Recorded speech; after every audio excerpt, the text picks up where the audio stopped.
Good afternoon.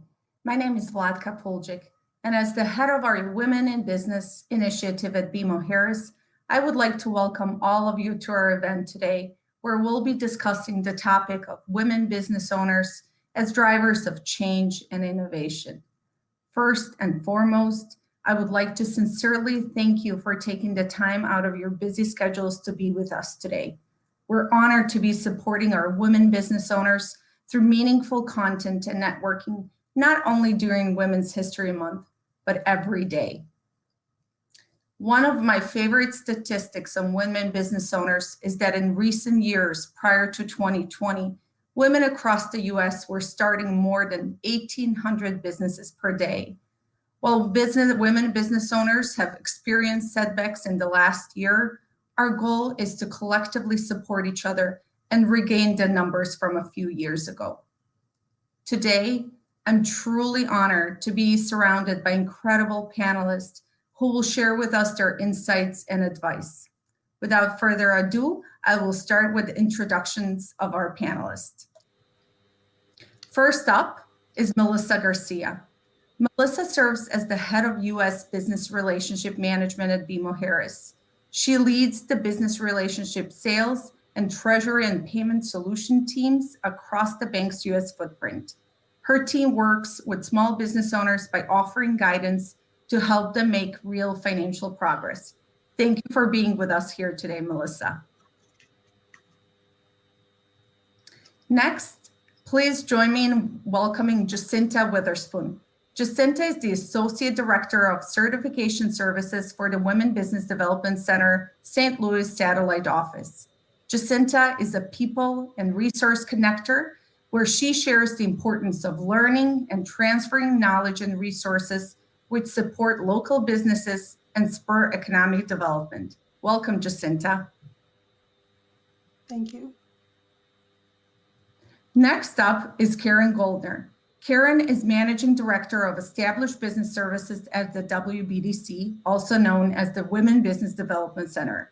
She leads the established business practice, providing counseling to established businesses, startups, and emerging entrepreneurs. Her passion is helping entrepreneurs reach their dreams. We're excited to have you here today, Karen. Thank you. Please also join me in welcoming our panelist, Tanika Tucker. Tanika serves as Director of Risk Management and Compliance for the U.S. Commercial Bank at BMO Harris and has held leadership and client advisory positions during her tenure at BMO. Her team is responsible for regulatory compliance as well as credit risk monitoring.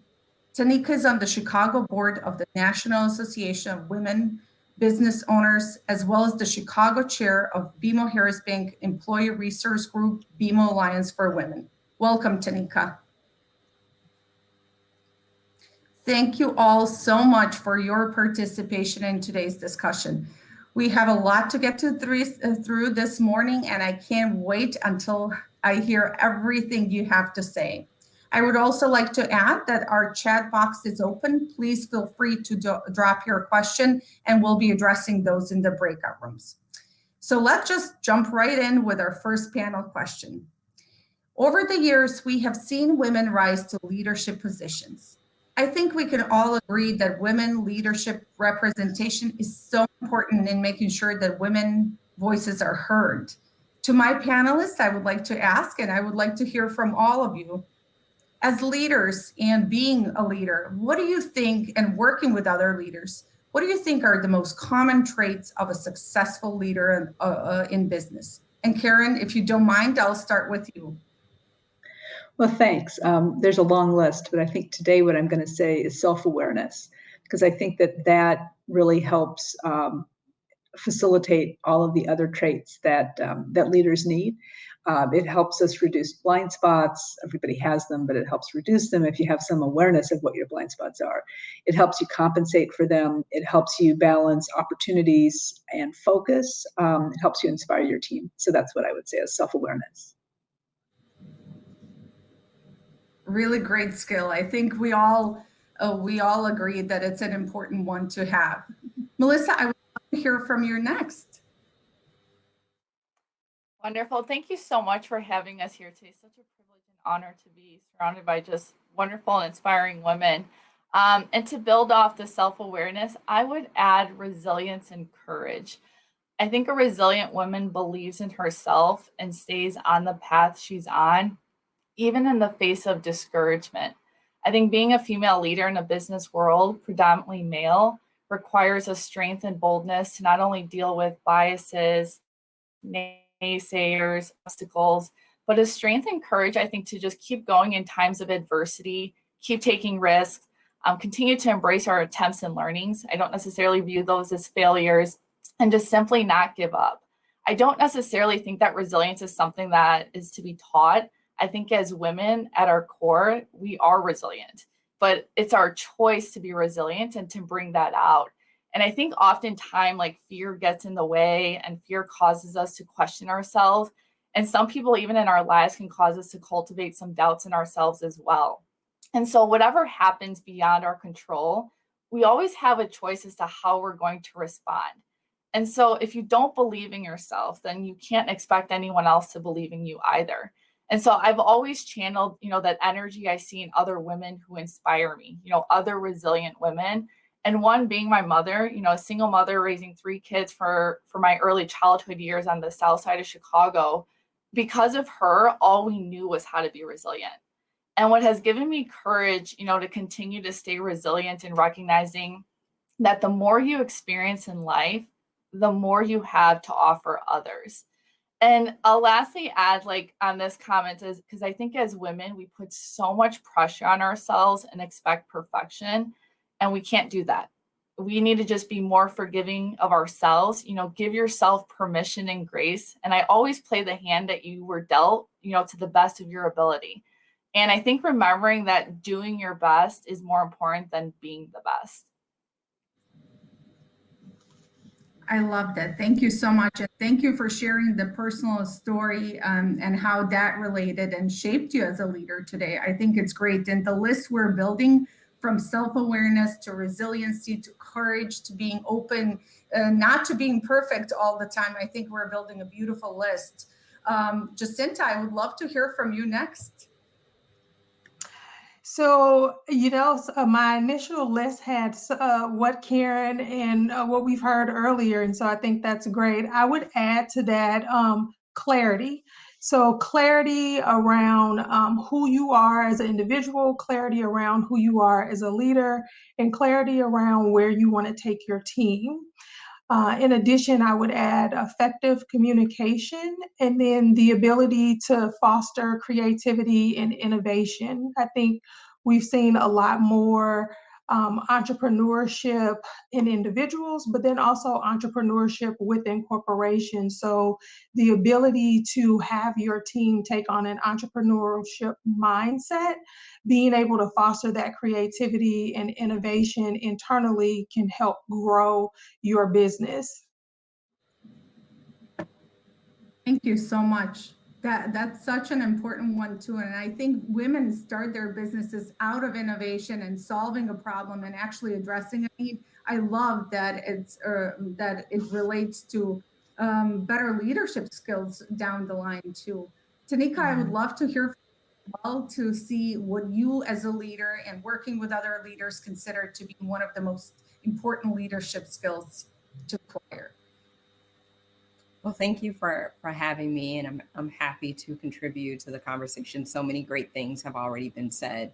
What I would add to the list is empathy. I think one of the greatest gifts you can give someone is to understand them, and especially understanding them because of shared experience and using actual words to describe what someone is experiencing or what someone is feeling and connecting with them on a deeper level, and also connecting their work, their successes, and their lessons make someone a really great leader and an empathetic leader. And so one of the simple examples I can give is being in a meeting and you're contributing ideas, or you hear your team members contributing ideas. And we all know what it feels like to raise an idea and have that thought be overlooked, or, as I like to say, accidentally on purpose borrowed by someone else, whether it's a colleague or a peer. And so as an empathetic leader, one of the things you can do is say, I see you.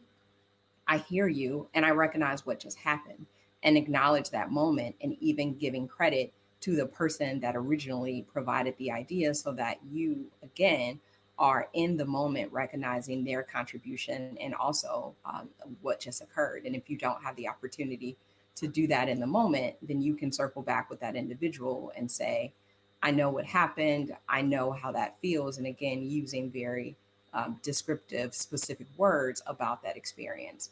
I think it's a very great way to connect with your team and with people.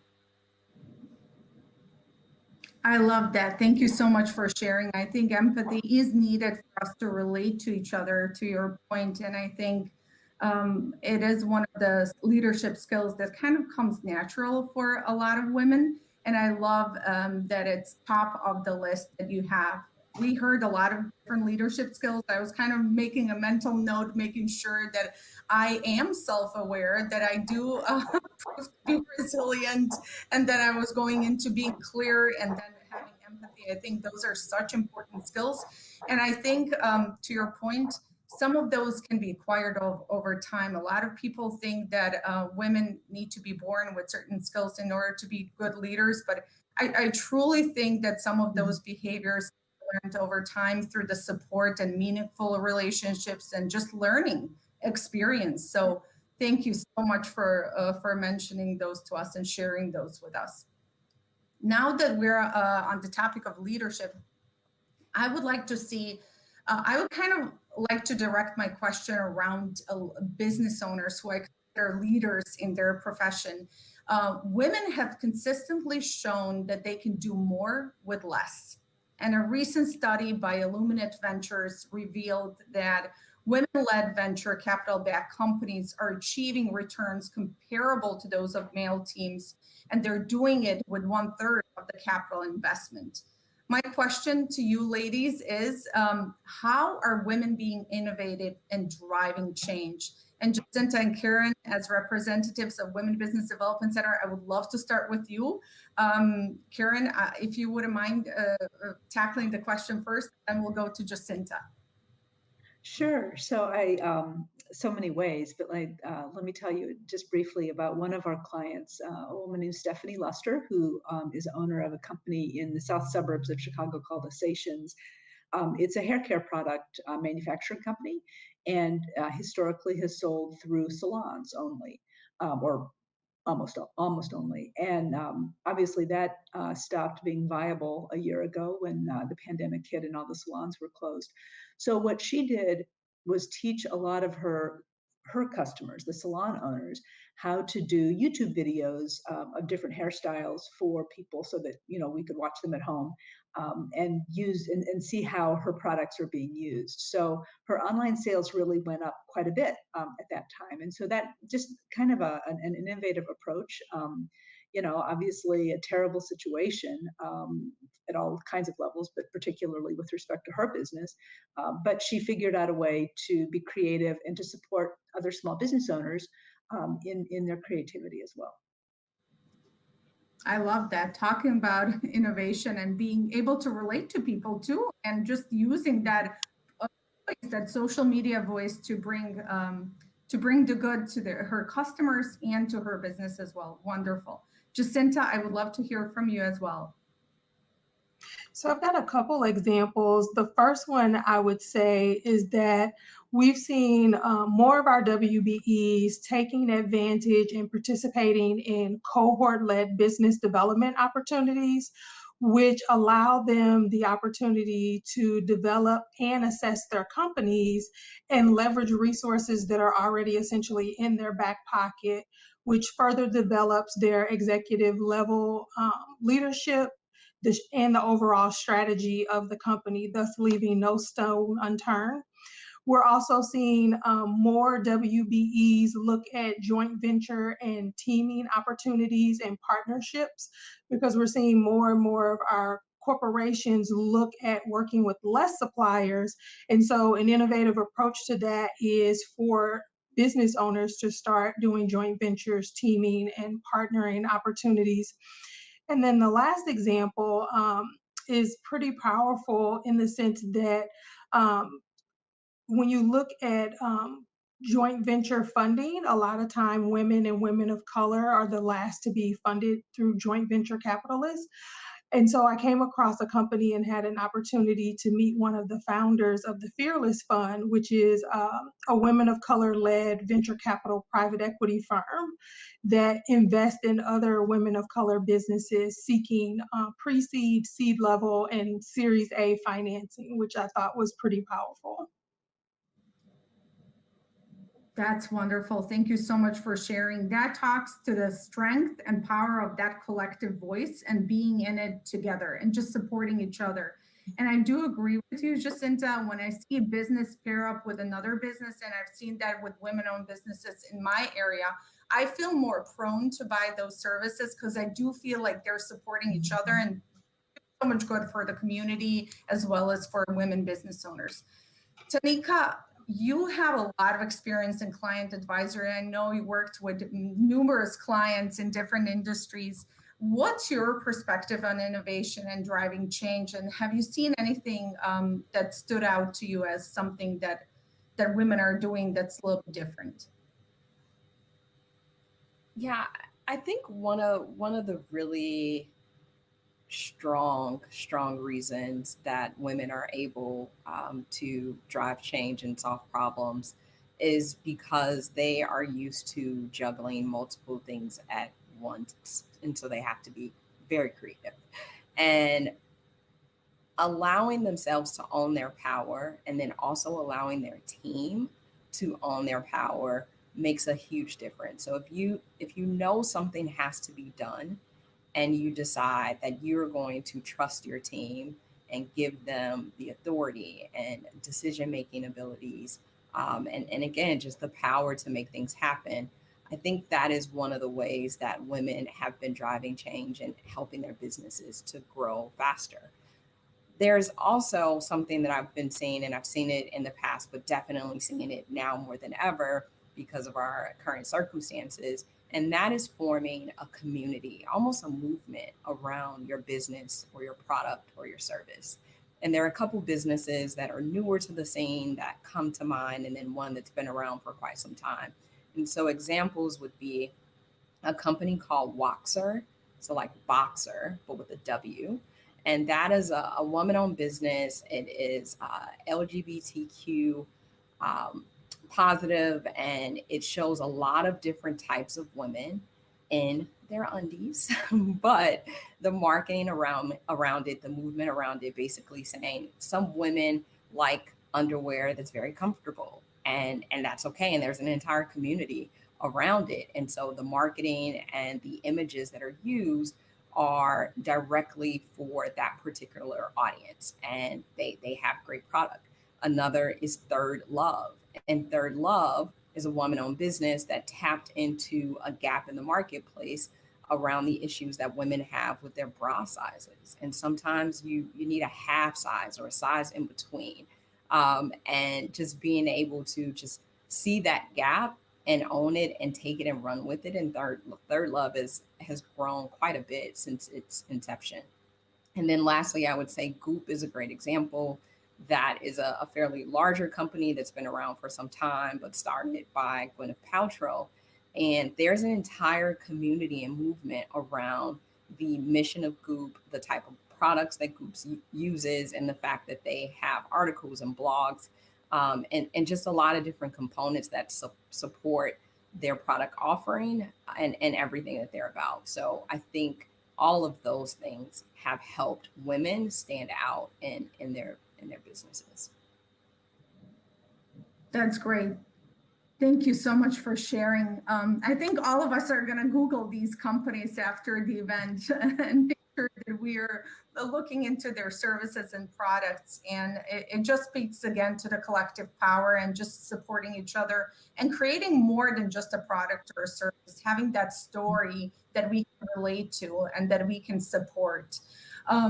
That brings me to our next question, which does talk about the support. I know there's a lot of conversation around supporting women and women supporting women, and BMO truly believes that supporting women is very important. And the world is becoming a better place when women help women. But I still think there's more work to be done from that perspective. And my question to all of you would be, how can women continue to support other women in business? How can we support each other better? How can we make sure that other people's success, that we're invested in other people's success? Melissa, I would love to go to you to start with the question.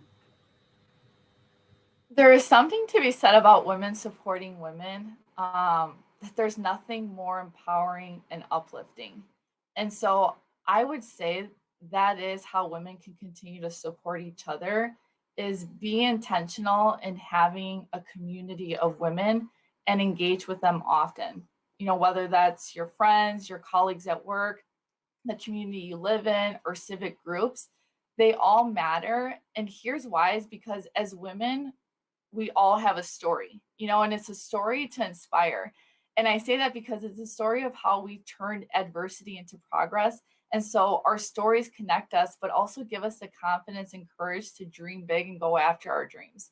You know, earlier in my career, I spent too much time just thinking about, how do I build my confidence? How do I develop courage to take risks?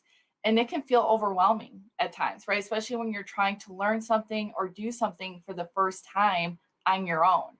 And so you spend so much time processing and thinking and honestly wasting time. And so I realized this wasn't a fruitful path for myself. And so because I had these goals, these dreams, these ideas and aspirations, that it wasn't challenging for me, and I wasn't, you know, having a community or structure to help me get there.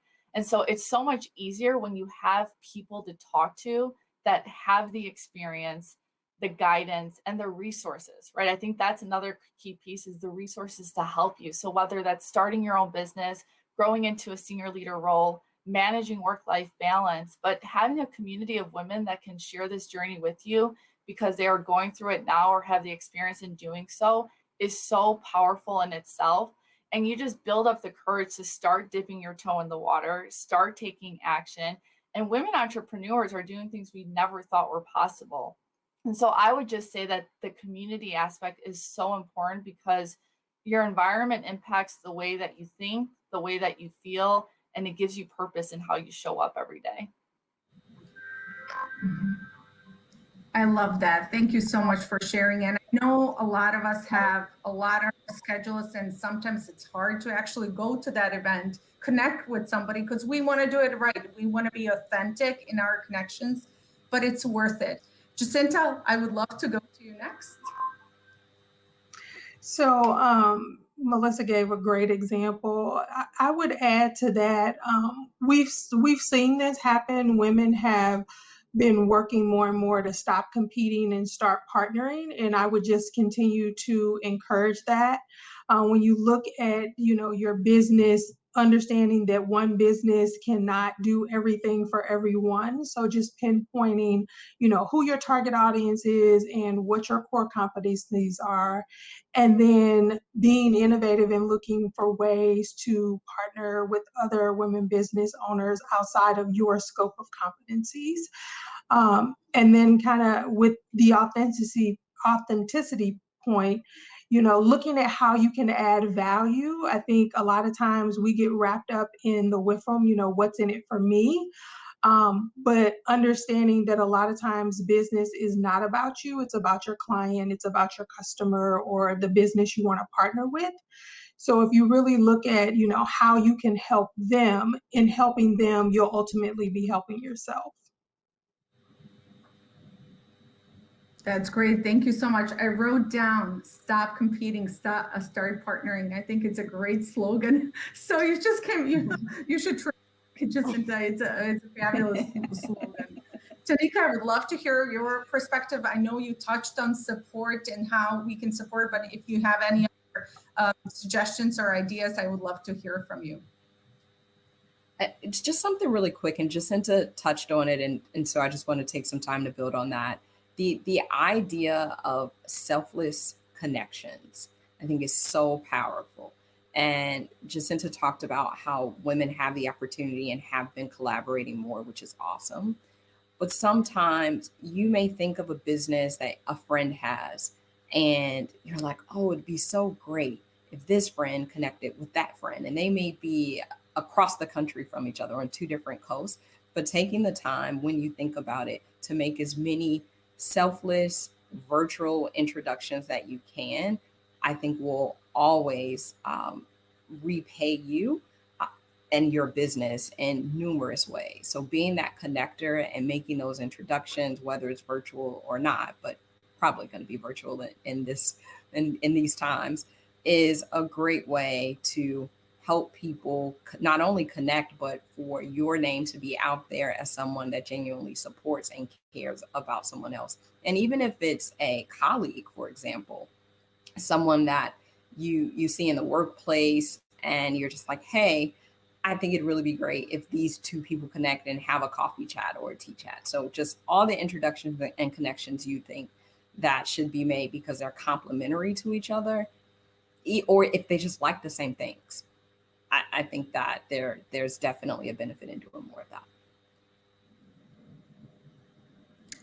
I love that, Tanika. Selfless connections. And I do tell my daughter kind of on that, you have to give in order to get, but give with your heart full and honestly, and without something in the return. And it does come back to you in another form of something good that comes back to your life. So thank you so much for that. And you truly live that, because you've connected me personally to many people that I really enjoyed meeting. So thank you for that. Karen, I would love to hear from you as well. I know you meet with a lot of business owners and support them, and you and Jacinta do a lot of supporting things for the business owners, and you really want to make them grow. So I would love to hear from you how we can better thanks. support. Like all of the above, what everybody else has already said. And Tanika, during our first round of questions, talked about elevating voices and amplifying voices. And I think that that's such an important tool to use. The only thing I would add to what has already been said, authenticity, selfless, I mean, all of those things are so completely right. To just, and this isn't really different from what has been said, but maybe another way of saying it is to approach things in business and life with an abundance mindset, right? I think that sometimes women in different professional positions and maybe in other positions as well, but have been sort of convinced that, well, there's only room for one woman. So if it's me, then I better do anything I can to hurt other people or whatever. And that's just not, it's not true. It shouldn't be true. It's only true if you let it be true. And so I think that, as our vice president says, maybe the first, but never the last. I love that. You ladies have given me so many pearls of wisdom, like little things that I can incorporate just in my daily life and think about it. I really appreciate that. That actually brings me to our next question, which is around mentorship. And I know mentorship is one of the very frequently discussed topics, especially around women business owners, women executives, women leaders. But I still think that while we have made some progress, there's a lot more that can be done on the mentorship space. And I would love to see how you can provide some guidance women business owners, how to better navigate that relationship, how to find a really good fit and a good mentor. It's not just having a mentor, who's that right fit for you, and how to navigate that relationship so it's beneficial for both the mentor and mentee. Jacinta, I would love to start with you.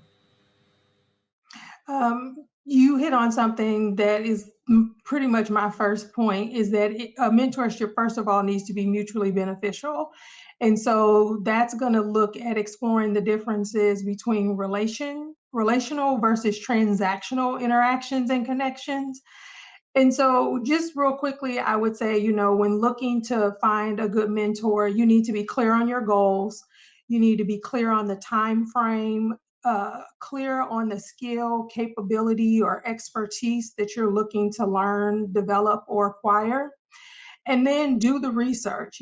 Think about this on a series of levels. Who would be the optimal person to help you with this? And then who are 3 to 5 other people that have the same expertise or capabilities? Being mindful of, core competencies, industries, markets, and competition. Scan your existing network and see who's already in your network that may be able to assist. You want to have an elevator pitch and have it ready, including, how this relationship can be mutually beneficial. And then make sure it's the right fit first. And so what I mean by that is maybe scheduling an informational interview or informational coffee to kind of learn a little bit more about that person if you don't know them personally, to see where you can find some synergies and also be able to assist them. And then lastly, I would say remembering that people have the option to mentor you, they are not obligated to do it. So, stop expecting people to create a blueprint for you on everything that they've done to create their success or skills or capabilities or expertise without you doing any of the work. A lot of times people want to buy you a cup of coffee and they want you to tell them everything you've done to be successful in your lifetime. And it's just not really fair, which kind of brings back to the point of being relational and not transactional, because we're talking about people here. Great advice. I think it's such fantastic. Karen, would you like to add something to Jacinta's points? I have personally had a number of people in my career that I would consider to be mentors, none of them who was ever called a mentor. And I think that that word is loaded and scary for a lot of people. And so I think if you think of mentoring as a verb and not a noun, that is also maybe something to consider. So you might, find somebody who is great, I don't know, at sales. And so maybe that person, would share some of their tips and ideas and suggestions, maybe give you some critique on your approaches and that kind of thing. But really mostly just on that one piece. And maybe you've got somebody else that who runs a great team, and that person might be willing to talk with you about, kind of some of their management and leadership skills. So I think that, just certainly within the context of everything Jacinta said, it's relational, it's not transactional. But I think that sometimes it can be easier to find somebody if you, first of all, don't say, will you be my mentor? Which can be overwhelming, I think. And second of all, just think about what is that person especially great at, that I would like to learn from? And then also to Jacinta's point, how can I help that person or at least make it a fulfilling relationship for them? Thank you so much, Jacinta and Karen. I think your advice is absolutely perfect. I mean, that intentional relationship, knowing what exactly you would like to acquire from the relationship and being mutually beneficial. I think it's so important. And you're right. Sometimes we think of a mentor like giving us all the answers, but it's much more than that on both ends of the relationship. I know we touched on resources a little bit and just being connected to the right resources and knowing which resources can help you. And I think it's important to stay connected, to learn, to continuously learn, but also know where to go for certain resources that can help you and your businesses. As Women Business Development Center is a nationally recognized leader in the field of women's economic development, and the mission of the center is to support and accelerate business development as well as growth. Jacinta and Karen, I think it'd be great if you can share with our audience what resources are provided to our business owners by WBDC. Sure. So if it's okay, I'll go ahead and kick off. We are a nonprofit organization, and so many of the programs and services that we offer are at no charge because they're either funded by government funders or amazing partners like BMO and others. And so we provide workshops, one-on-one advising, and so forth on a variety of different topics about owning and running your business, starting a business, and so forth. And you can look at our website, which is wbdc.org, to get more information about that. And I'll turn it over to Jacinta to talk just briefly about our certification program. So I would say with the certification program, specifically in the St. Louis market, while we do some programming with some of our corporate partners, we rely and work with a lot of the resource partners that are in the market already. And so a lot of those resource partners, like the WBDC, do receive some federal funding through the SBA, their SBA powered programs. And so we can definitely direct businesses to a lot of our resource partners that provide some of the same programming that the WBDC provides in the Chicago market. That's great. Thank you so much. And we'll put the website in the chat. And I mean, knowing where to go for resources, especially some of them who are offered free of charge, is extremely important. Just being connected, I mean, it makes for a very efficient process, and it really is there to help the growth and resiliency of women business owners. So thank you for that. Melissa and Tanika, I would love to go to you next to see how BMO supports women business owners. And Melissa, if you wouldn't mind, we would love to start with you. Yeah, first it starts with investment. And so BMO committed to zero barriers to financial progress by investing $800 million for Black, Latinx, and women-owned businesses. And we also recognize that supporting women businesses doesn't just stop with access to capital. You know, it's about that ongoing education for business owners. And so, as you heard, we partner with local community organizations like the Women Business Development Center to work collectively in helping our women in business make real financial progress.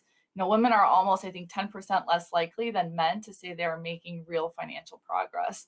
And so we also offer these women in business virtual networking events like today to really cultivate a community of women supporting women. There's educational webinars on business acumen and social media best practices that we offer as well. And then, as you shared earlier, Blanca, you know, we have amazing business insight tools that can be used for business management and planning that typically business owners would have to pay for elsewhere, but we offer these at no cost to our communities. That's great. Thank you so much. Tanika, we'll go to you next. Yeah, Melissa covered a lot. I would just add a couple of the cool things that I think we have that support women in business, in addition to what Melissa mentioned, is the Bold Her podcast. And so that interviews women and women business owners, professional women, and you get insights about everyday things that affect us. From lifestyle perspective to professional decisions and financial decisions. And it's also just, again, another way that we celebrate women, in addition to some of the features that we've done recently, talking about women business owners and their accomplishments and their successes, and featuring them on our site. And so reading other people's stories, I think, is a very simple way, low barrier, to allow you opportunities to learn and engage, should you choose to do so, and connect with other women, because you can relate to their stories and their experiences. So those are two additional things from an outreach perspective that I think is helpful. That's great. Thank you so much. And we'll share the link to the website as well, where we have a lot of different recordings. And we're always open to suggestions and you coming to us and maybe asking for a new topic or a new webinar. We are always open to feedback. And we want to make sure that all the content we're launching is relevant for our women business owners. Now, before we break off into breakout rooms for networking, and all of our speakers are going to be there and available for any questions you may have, I would love to end this conversation with one last question. And Tanika, I would love to start with you. What's one thing women in leadership can do to change company dynamics? Accountability. Yeah, I think accountability, especially in today's current environment, is one of the biggest things that we can do to change cultures and to make a difference and make an impact. there are good intentions with a lot of corporations, a lot of small businesses, but there are also a lot of competing initiatives and efforts, and quite honestly, time and dollars. And so holding the right people accountable and also being a part of the change that you want to see is definitely one of the things that we all have a part in playing. Great. Fantastic advice. Accountability is the only way to sustain that change and really make it permanent as opposed to temporary. I love that. Thank you so much. Karen, I would love to go to you next for one thing in leadership women in leadership can do to change company dynamics. I'm going to just stay with Tanika's and ditto accountability. I think that's what she said was really powerful, and I have nothing more to say beyond that. I love that. Love that. Melissa? Not be silent and use your voice. Gender inequalities exist and persist. And so, International Women's Day theme of the Choose to Challenge, I think recognizing that from challenge comes change. Talk about it and then find the spaces and the places that your voices can be heard, and build the courage to use your stories that have the meaningful impact. Great. Thank you so much. Another good one, really use your voice. I mean, they have the power and the ability to use your voice, and it certainly is a good advice. Jacinta, do you have anything that you would like to add in terms of supporting? I know you guys gave a lot of good pearls of wisdom and that we can take. I actually was just going to say courage, and Melissa spoke about that towards the end of her remarks. And I think that, having courage to use your voice, having courage to hold others accountable, as Tanika mentioned, will definitely change the dynamics within companies and within businesses. So. Great. Well, thank you so much. We've heard so many wonderful common themes that we discussed today: accountability, courage, being clear, resiliency, and just supporting each other. And I think we all can take that away and truly put it in practice with our lives and make sure that we're living it and supporting each other.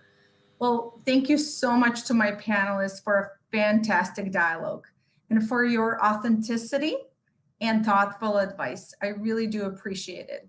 As I mentioned in the beginning, this discussion should not only happen during Women's History Month, it should continue year round. And I'm personally committed to doing that at BMO Harris. I hope we can all use our collective voices to dialogue a change and help our women business owners remain resilient and positioned for further success.